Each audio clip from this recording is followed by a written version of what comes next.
Hello everybody, this is Sneaky the Lost, and welcome back to a channel update. Have been kind of dark for a while, thought I'd let you guys know what you can expect from the channel. So, obviously this is Stardew Valley. It is obviously a modded Stardew Valley. This is definitely going to be one of the games that is going to be on the list of things to get. I've been doing a couple of things. This particular instance I've been using to experiment, try out a few things. This is in the second year, by the way. So this is spring of year 2 that I've got all of this taken care of. I've already completed the bundles and all that stuff, so this is just going to be pure profit so I can get that rate of return a little faster, which I plan to do by about, summer of this particular season. So, I'm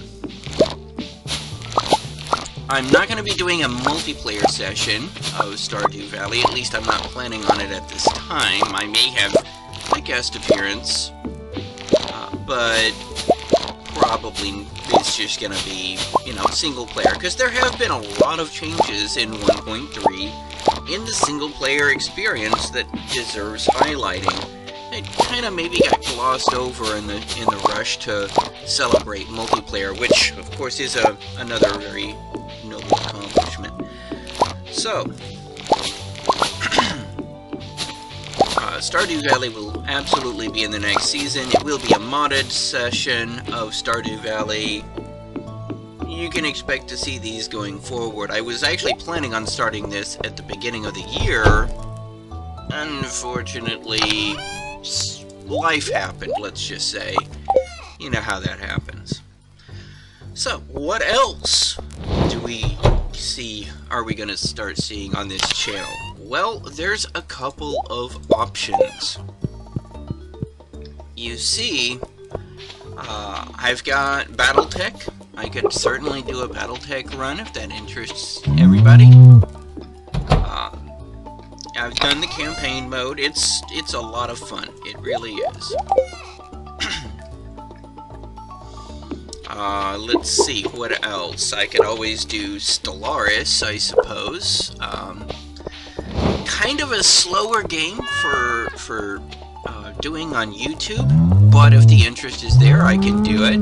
I've been playing Dwarf Fortress lately. If anybody wants to see me have fun, and by fun I mean lose horribly. I'm still very new at Dwarf Fortress. To give you an idea, my last fortress died because I forgot that when they cook things, they don't pull the seeds out first, and so I just ran out of food after the first year. That's how newbie I am, which was a shame. It was a fun little setup. I actually had surface level iron, magnetite, ore, as well as flux in the first cavern level, so it was set up to be a really awesome run. It just didn't work out because I was a noob. I also have Subnautica. When the Epic launcher was doing their thing and gave everybody an opportunity to get it for free, I jumped on that. So I could do a Subnautica run. That's actually a fairly fast-paced game, to be honest with you. Been playing a lot on that, and, just trying to see how I can get things going. I mean, I'm not a power gamer. I mean, well, okay, maybe I am a power gamer, but I'm not a speed runner. I'm not going to be able to beat Subnautica in like a half an hour. But I can cut out a lot of just aimless wandering that you saw in the very first ones, because now all of that information that they didn't know is out there, and so I can just, get stuff and get going. So if that's something you're interested in, definitely let me know. Minecraft. I'm actually working on a new mod pack. Sneaky Craft on the AT launcher is live for 1.12. You will be happy to note that I froze the advancement on refined storage to the point where you are still using the machines to create the circuits instead of using that stupid little knife, and froze it before they changed how fluid handling works so that fluids can actually be used in auto-crafting in an intelligent manner. However, my new project is kind of what I would call a medium core map. Not really hardcore, like, you know, it doesn't have the grinding of, say, SevTech or something along those lines, but it's definitely a similar concept in that it is going to be a gated tech tree. It's not going to let you have access to all the things to begin with. The challenges there have been that I'm struggling to learn the Zen script that they use for Craft Tweaker, because I am going to be tweaking quite a few recipes. And originally I was going to use that mod that Continuum was notable for.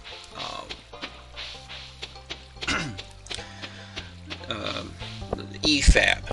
Yeah, that was it, EFAB. But I was warned that even when used properly, EFAB is kind of poor performing, and so instead I'm going to probably be using modular machinery, which is easier to create things for, because they just use a simple JSON, so that's a fairly straightforward process. I'm already very familiar with that. So we will see what we will see on that. I'm still working on it, so I don't really have... Oh. She likes daffodils, does she? There we go. So, it's still very much a work in progress. I mean, I've just gotten the mod list down. I haven't gotten everything tweaked where I want it to be. But if y'all want to see kind of a perspective on how to dev, you know, the nuts and bolts of putting together a mod pack, a competently designed mod pack, not just a kitchen sink, throw it all together and kick it out the door like, you know, certain crews named FTB do sometimes, then yeah, that's an option. Or I could just play another pack. If anybody's got some suggestions for me on which pack I might want to play, or they might want to watch me play, just no SevTech. I tried that. No. And I'm probably not going to be doing any of the expert mode ones simply because it's not difficult, it's grindy. And there's a difference, and many hardcore pack developers apparently do not understand the difference between these two words. But that's a rant for a whole nother day.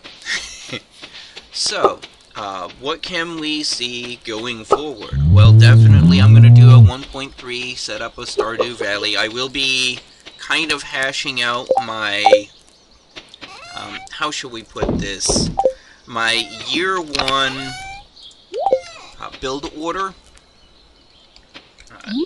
As some of you who might know me online on the Chucklefish forums, I do a lot of number crunching for this game. And I created a year one build order, but I don't really feel that it was very complete. Many people did point out a lot of things that could improve it, and using that feedback, I will be creating a new one specifically for 1.3. And the playthrough is going to kind of be a playtest of that build order to make sure that everything is done right. So it's going to be a fairly optimal. It's not going to be like an ultra optimal build or playthrough. But I am going to focus a lot on how to get things done properly.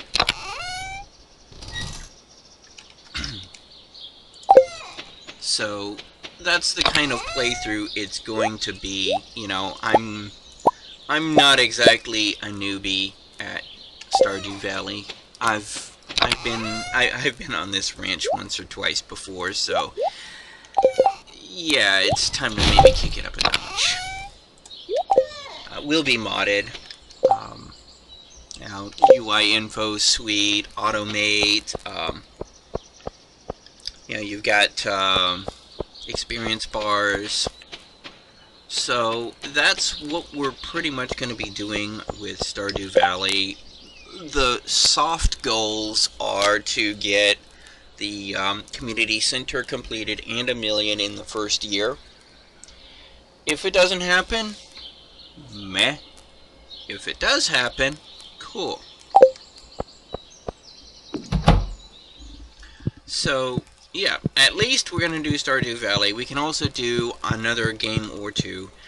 You know, the whole debacle with Fallout 76 and just how bad it has been for everyone almost makes me want to try and do Fallout New Vegas again.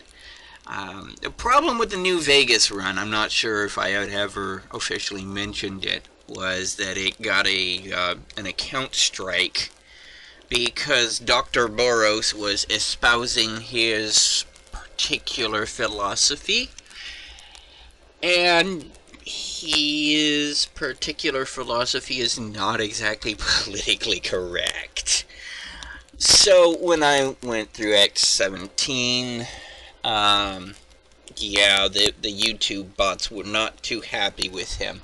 I got the strike removed because I was like, excuse me, no, that was the computer, that was the video game character that is acting as the foil to point out how dystopian the civilization was before everything happened to make it, you know, a post-apocalyptic setting. This is designed to be the person who is not cool. This is not my philosophies or the point of this video. Can you please pull your head out of your keister? And then they removed it. So there is that, but that kind of soured me on trying to do another play of New Vegas. But if y'all want to watch me do a modded New Vegas, I can do that as well. I still need another 30 casks, it seems, but, you know, it being Wednesday and all. Okay. Ah, good, I have another 30 of those. And thanks, so I should be able to make some more kegs tomorrow. Nice. And this is just my little honey collector. Probably gonna fill in spaces with little things like this, just to make things look nice. Some more rhubarb having been planted. So, you know, that's what we are planning on over here. If anybody has any suggestions, considerations, questions, comments, leave them down below. I'll get right on that. Until then, this is Sneaky the Lost, signing off.